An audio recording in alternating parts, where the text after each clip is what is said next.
Hi everyone. And in last video, we have seen the classifications of companies. Companies has based on incorporation, based on number of membership, based on nationality, based on capital, based on ownership. Like this, we had classifications. And in this video, we are going to see the difference between public company and a private company. This classification is based on number of membership, or we can call as the based on membership we classify as a public company and a private company. Public company is a company which has minimum 7 members, maximum unlimited, where we issue a prospectus and minimum paid up capital is 5 lakh, and there is no restriction to transfer of shares. Private company is a company which is having minimum 2 members, maximum 200, and minimum paid up capital is 1 lakh, and there is no issue of prospectus, and there are restrictions to transfer of shares from one person to another person. And in this we are going to see the difference between public company and private company. There are certain base points. Based on those points we are going to differentiate between public and private. If we take the first base point as a member, that is minimum number of members, minimum number of minimum number of members in case of public company is 7 members, and in case of private company minimum number of members is 2 members. So what happens in case of public company? It can start a business with at least 7 members. It can start a business, or it can establish, or it can promote its business at least with a 2 members. And if we see the maximum number limit, that is maximum based on maximum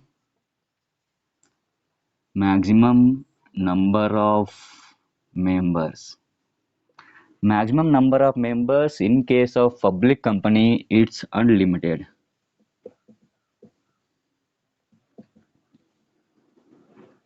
Maximum number of members in case of public company is unlimited, and here maximum number of member is 200. In case of private company, now they have, earlier it was 50, but Companies Act 2013 has extended or re-amended the particular maximum number of members is 50 to 200. So minimum here is 7 and maximum unlimited, minimum is 2, maximum 200. And the next thing is issue of prospectus. Issue of prospectus. Prospectus is a document which is issued to public to raise its shares and debentures, or to issue shares and debentures. A public company can issue a prospectus to public, and there is a restrictions are there. Private company need not require to issue a prospectus. Here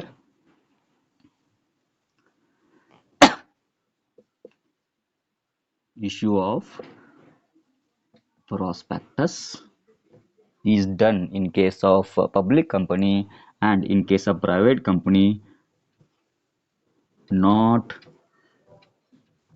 required to issue of prospectus. So it means here you can issue a prospectus to raise your capital in by means of shares and debentures, and here there is no public subscription of shares and debentures by means of prospectus. Then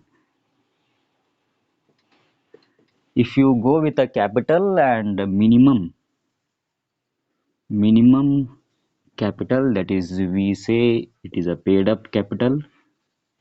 Minimum paid up capital in case of public company it is 5 lakh, and minimum paid up capital in case of private company it is 1 lakh. It can establish a business with at least of 5 lakhs, and it can establish a business at least with a 1 lakh of share capital. That too, paid up share capital is 5 lakh, and here paid up share capital is 1 lakh. Then restriction on name. Based on name, public, we can differentiate public company and private company. Here the name ends with limited. The word limited. The name ends with the word limited, and here the name word ends with private limited. In case of public company, the public limited company should arise, and in case of private company, it's private limited company. So here it must and should add the word limited. Private company must should and add this private limited company. Then transfer of shares. Transfer of shares. As we already discussed, here there are no restrictions. There are no restrictions to transfer of its shares from one person to another person. And now, with the help of Demat account, you can freely transfer your shares from your shares from you to somebody else. So there is no restrictions in transfer of shares. There are restrictions. There are certain restrictions to transfer of shares from one person to another person's. Here articles of association will have certain restrictions to transfer of shares from one person to another person in case of private company, but in case of public company there are no restrictions, such restrictions to transfer of shares. Then business commencement.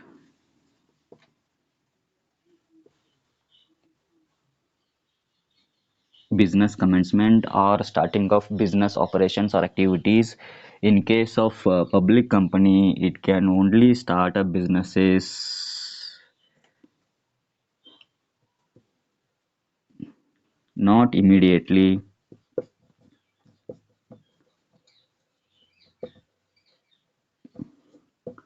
in corporation.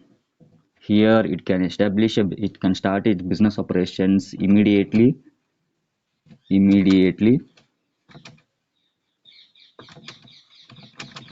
after incorporation. In further classes, we are going to see the process of establishing of a public company and private company. We have four stages to establish public company, that is promotion stage, incorporation stage, capital raising stage, and business commencement stage. And in case of private company, we have only two stages, promotion stage and incorporation stage. Here what happens, it can only start its business operations only once after business commencement certification is getting. After those business commencement certificate, it can start immediately once the incorporation is done. So here we have four stages of formation of a company. Here we have only two stages, promotion stage and incorporation stage. Here promotion stage, incorporation stage, capital raising stage, and business commencement stage. So based on business commencement, here it cannot start a businesses immediately incorporation. It can start immediately after incorporation. And next is statutory meeting. Statutory meeting. Statutory meeting is, it must hold it must hold a statutory meeting. It must hold a statutory meeting. It need not hold statutory meeting.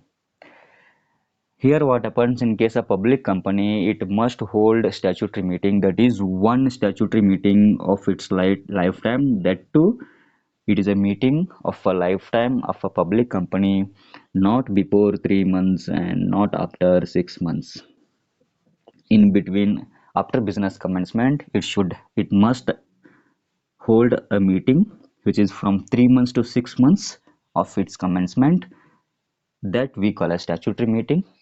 And here there is no any other statutory meetings like statutory meeting. it should not has the statutory meeting. So in case of public company, it must hold a statutory meeting. In case of private company, need not hold any statutory meeting. And index of members, index of members,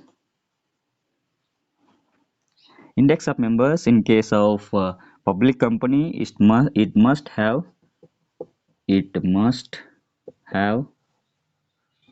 separate index of members, and here need not have